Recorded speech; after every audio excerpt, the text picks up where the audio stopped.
स्वागत है आप सभी का हमारे YouTube चैनल नर्सिंग ज्ञान कोश में।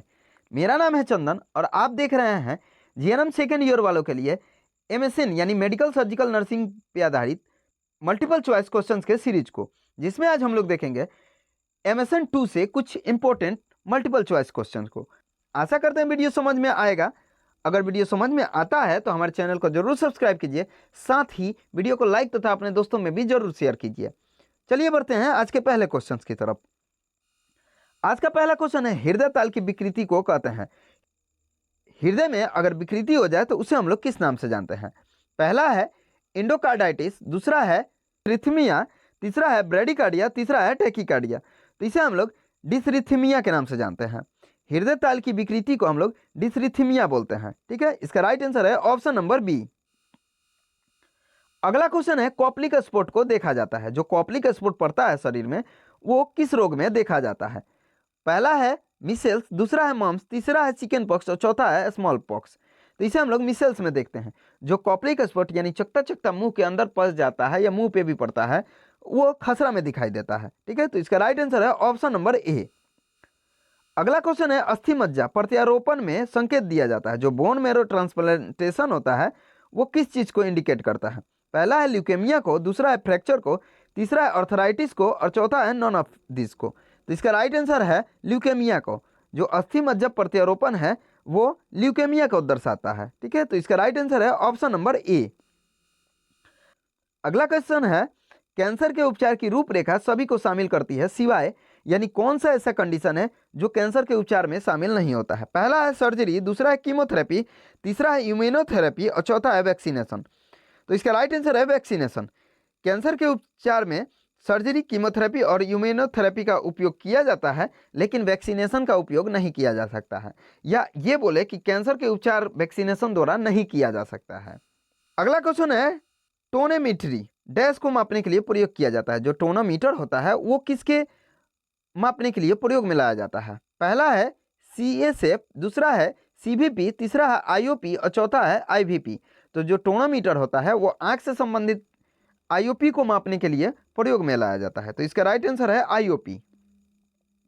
टोनोमीटर द्वारा ही इंट्राऑक्यूलर प्रेशर को मापते हैं। तो इसका राइट आंसर है IOP।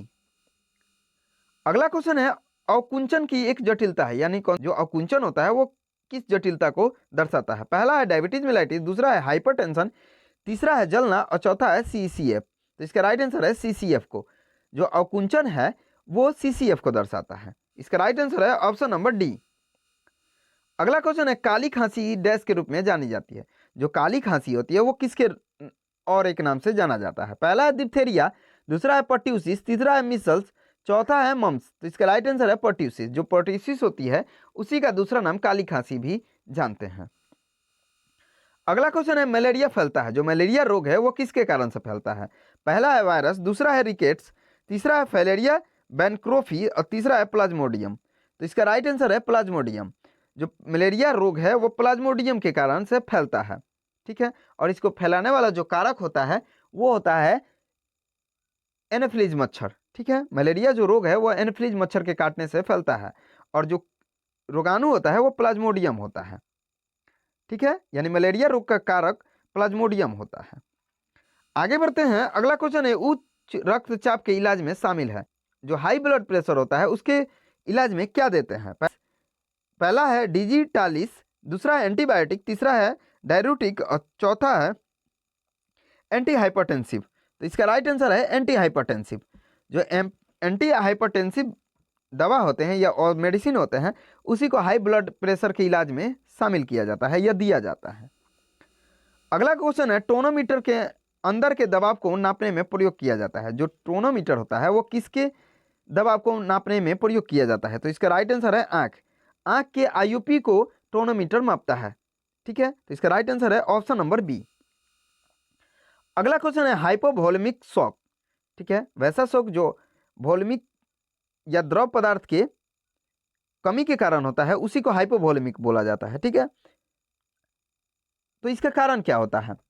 पहला है कार्डियक फेलियर, दूसरा है इन्फेक्शन, तीसरा है फेलियर ऑफ आर्टेरियल रेसिस्टेंस और चौथा है डिक्रीज फ्लूइड वॉल्यूम। तो इसका राइट आंसर है डिक्रीज फ्लूइड वॉल्यूम। जैसा कि हमने बताया कि हाइपोवोलेमिक जो शॉक है वो ऐसा शॉक है जिसमें फ्लूइड का जो वॉल्यूम होता है या पदार्थ का जो मात्रा होता है वो कम हो जाता है, उसी को हम लोग हाइपोवॉल्यूमिक शॉक के नाम से जानते हैं।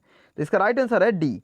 और अगर तरल पदार्थ की मात्रा अधिक हो जाए और उससे जो शॉक उत्पन्न होता है उसे हम लोग हाइपरवॉल्यूमिक शॉक के नाम से जानते हैं।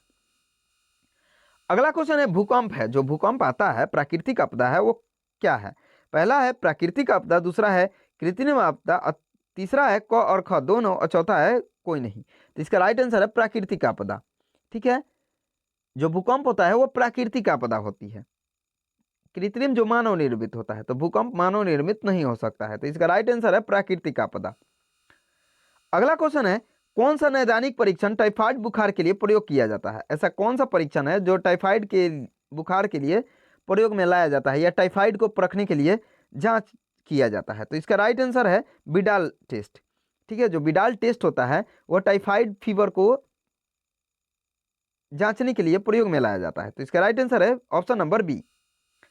अगला क्वेश्चन है आंतरिक विकिरण चिकित्सा के रूप में भी जाना जाता है। जो आंतरिक होता है इंटरनली रेडिएशन होता है वो किस चिकित्सा के रूप में उपयोग में लाया जाता है? पहला है कीमोथेरेपी, दूसरा है ब्रैकीथेरेपी, तीसरा है टेलीथेरेपी और चौथा है पैलिएटिव थेरेपी। तो इसका राइट आंसर है कीमोथेरेपी। जो आंतरिक विकिरण है वो कीमोथेरेपी में प्रयोग किया जाता है। ठीक है, अगला क्वेश्चन है एसटीडी। इसका फुल फॉर्म होता है सेक्सुअल ट्रांसमिटेड डिजीज। तो ये जो ऑप्शन दिया हुआ है उसमें कौन सा एसटीडी का उदाहरण है? पहला है चिकन पॉक्स, दूसरा है टीबी, तीसरा है एड्स, चौथा है कैटरेक्ट। तो इसका राइट आंसर है एड्स। जो एड्स रोग होता है वो एसटीडी द्वारा फैलने वाला रोग है। ठीक है, तो इसका राइट आंसर है ऑप्शन नंबर सी। अगला क्वेश्चन है प्रकाश के प्रति असमान संवेदनशीलता को जाना जाता है। अगर प्रकाश के प्रति एबनॉर्मल संवेदनशील हो जाए तो उसे हम लोग किस नाम से जानते हैं? पहला है हाइड्रोफोबिया, दूसरा है फोटोफोबिया, तीसरा है डिप्लोपिया और चौथा है एफेकिया। तो इसे हम लोग फोटोफोबिया के नाम से जानते हैं। ठीक है, प्रकाश के प्रति असमान संवेदनशीलता फोटोफोबिया कहलाती है। अगला क्वेश्चन है एलपी के बाद रोगी को रखने की स्थिति। ठीक है, जो एलपी होता है उसके बाद किस स्थिति में रोगी को रखा जाता है? पहला है लेफ्ट लेटरल पोजीशन, दूसरा है डोर्सल सुपाइन पोजीशन, तीसरा है फॉलर पोजीशन, चौथा है नॉन ऑफ एबव। इसका राइट आंसर है डोर्सल सुपाइन पोजीशन। एलपी के बाद रोगी को डोर्सल सुपाइन पोजीशन में रखा जाता है। तो इसका ऑप्शन नंबर बी सही है। ठीक है, डोर्सल सुपाइन पोजीशन। अगला क्वेश्चन है जलने की एक विशेष जटिलता है। जो जलता है पेशेंट उसमें एक विशेष जटिलता क्या उत्पन्न हो सकती है? पहला है रीनल फेलियर, दूसरा है ब्लीडिंग, तीसरा है फ्रैक्चर और चौथा है ज्वाइंट पेन। तो इसका राइट आंसर है ज्वाइंट पेन। जो जलने की स्थिति में एक विशेष जटिलता उत्पन्न होती है वो होता है ज्वाइंट पेन। अगला क्वेश्चन है नेत्र श्लेष्मला की सूजन के रूप में जाना जाता है। जो नेत्र में श्लेष्मला होती है या म्यूकस होता है उसमें अगर इन्फ्लामेशन हो जाए तो उसे हम लोग किस नाम से जानते हैं? तो इसका राइट आंसर है कॉन्जेक्टिवाइटिस, ऑप्शन नंबर डी। नेत्र के म्यूकस मेम्ब्रेन में होने वाले इन्फ्लामेशन को कॉन्जेक्टिवाइटिस के नाम से जाना जाता है। अगला क्वेश्चन है ओटोक्लेरोसिस यानी कर्ण काठिन्य की शल्य चिकित्सा की प्रक्रिया के रूप में जाना जाता है। जो ओटोस्क्लेरोसिस होता है उसको सर्जरी करने की प्रक्रिया हम लोग किस नाम से जानते हैं? पहला है स्टिपिज मोबिलाइजेशन, दूसरा है स्टेपेक्डेक्टोमी, तीसरा है मोस्टेडेक्टोमी, तीसरा और चौथा है नॉन ऑफ एबव। तो इसका राइट आंसर है स्टेपेक्टोमी। ठीक है, ऑप्शन नंबर बी।